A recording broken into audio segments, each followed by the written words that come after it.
all only own 0.5% of the total wealth in this nation. Only 0.5%. Nothing changed from 1865.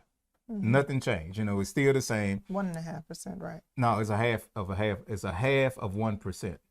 Oh, I thought it was 1.5. Oh, No, okay. maybe it changed. But listen, Well, listen. if it's 5%, look, my goodness. I know. I was about to say. Excuse. we. Blessed be the Lord. It's 5. If it's 10%, What's the matter, that's brother? hideous. Aren't you happy with that? You take the people who built this thing, Right. all this free labor and all this wealth and built all this money to build these armies and stuff. Without blacks in America wouldn't be what it is right now. That's right. It would not be what, even you look at wars, you look at, let me hit this fact check. Here's a fact check.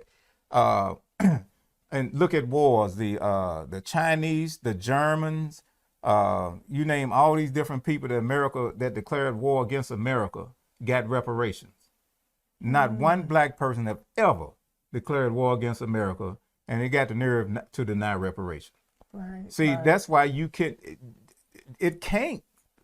The Father in heaven cannot bless evil. That's They true. got the signs, God bless America. I be looking at it and said, see, that's ignorance. That's ignorance because he can't. That's ignorance of the knowledge of the kingdom, ignorance of the principles of the kingdom, ignorance of the mandate of the kingdom. What is the Father's will? The Father cannot bless evil. He'll never do it, never will. He can't do it. Right. So let's look at this. All right. Yeah, we're gonna look at the fact because check. the reason we brought that up, brought that up because even after the 400 years that Abraham's family, they were in bondage, they came out with wealth. Very wealthy. At first, they did not come out broke. Right. It's right. never the Father's will for any people that he is using to be broke.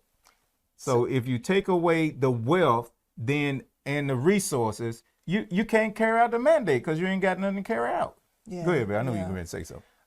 Just looking at because when we talk like this, Mm-hmm. sometimes I can actually hear. I know it's different things as far as what people are saying. Mm-hmm. For an example, why are y'all complaining? That's one we thing. teaching. We're not complaining. Why, Go ahead. why do y'all still have a problem? Why can't we move on? Well, here's the other question. So when you receive your inheritance, did that inheritance go to black communities? What did you do with the inheritance that you received? For those that are saying, why are y'all complaining? Because it's not us. We're not the ones who's saying that. Well, then sometimes, No, we didn't make these stats up. yeah. So That's not a complaint. That's fact. right. Yeah, right. but people say that. I understand what you're saying. Right. So what do we have to move on with? Right. Right.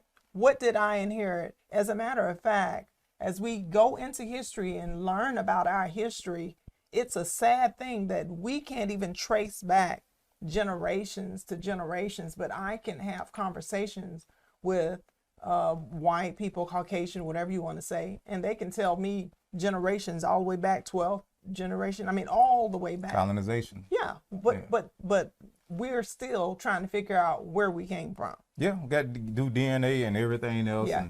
And, so it's a lot we can get into. And now we're bringing these fact checks up All right. to show that if you don't have wealth and resources, you don't have nothing to govern or manage. You don't have no control. You have no power. Yeah. The script said the love of money is the root of all evil. Now, a person, whoever control law, control culture. All right. And the politician or the political pillar is being controlled by the wealthy people. Money is telling politicians what to do. Period. Bottom line, politicians tell the law enforcement what to do. So, and then Dr. Anderson, he got this 5-level building he talks about. Again, go to Harvard Institute, get those books, Black Labor, White Wealth, Dirty Little Secrets, Powernomics. Yes. That's fact. There's no hate in those books. White folk, black folk, blue folk, green folk need to read that book and get real history. Here's a what you call a forensic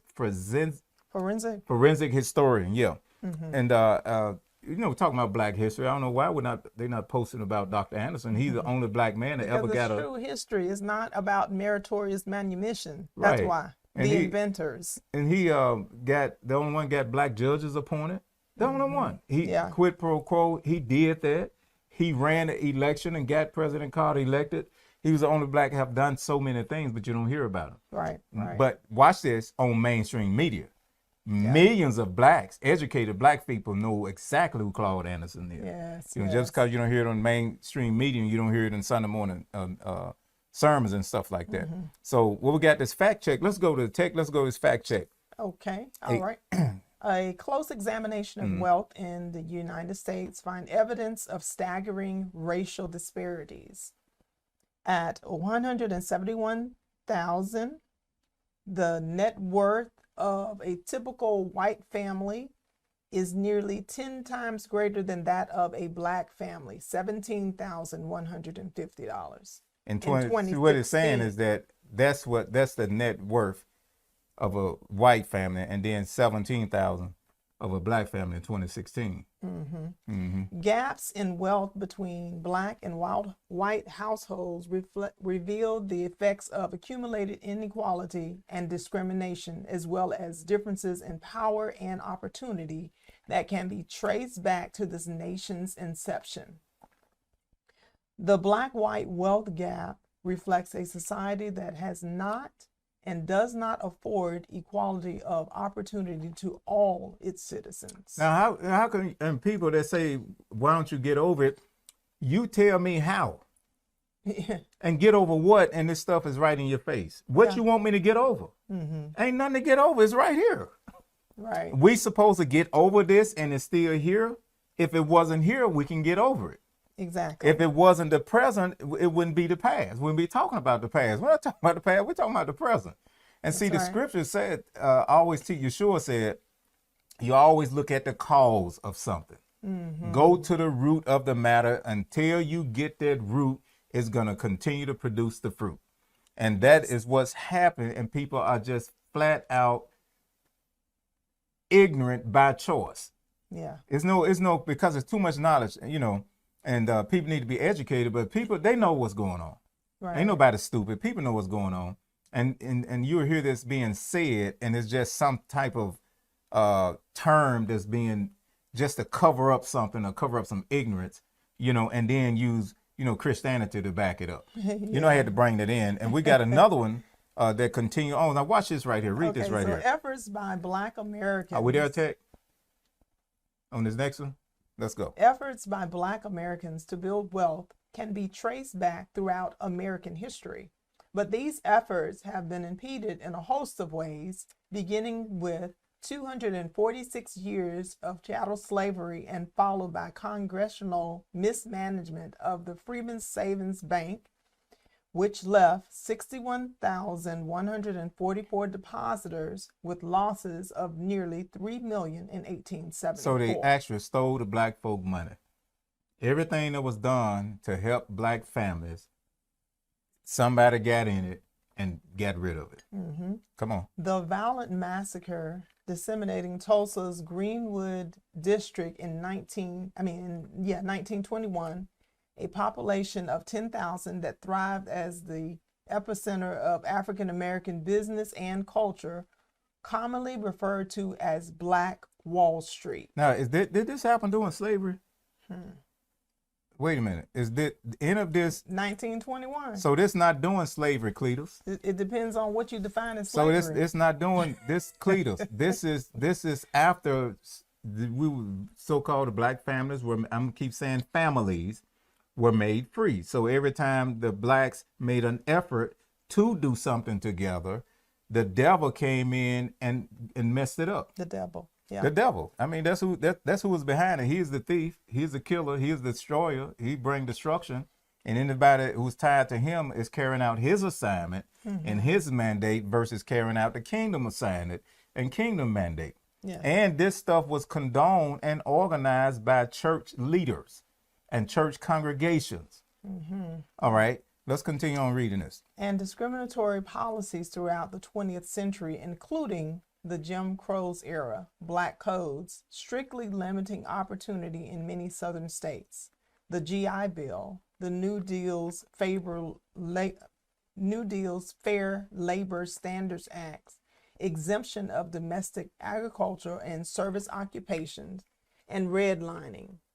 Wealth was taken from these communities before it had the opportunity to grow.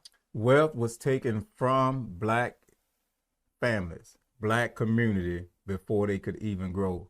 Who do that sound like? Who does stuff like that? Who do that? Yeah, the enemy does The that. enemy does. It's the devil. It's Lucifer. It's the fallen cherub. It's his agenda. But you're supposed to forgive him, though. So why is it that he hate black folks so much? Right.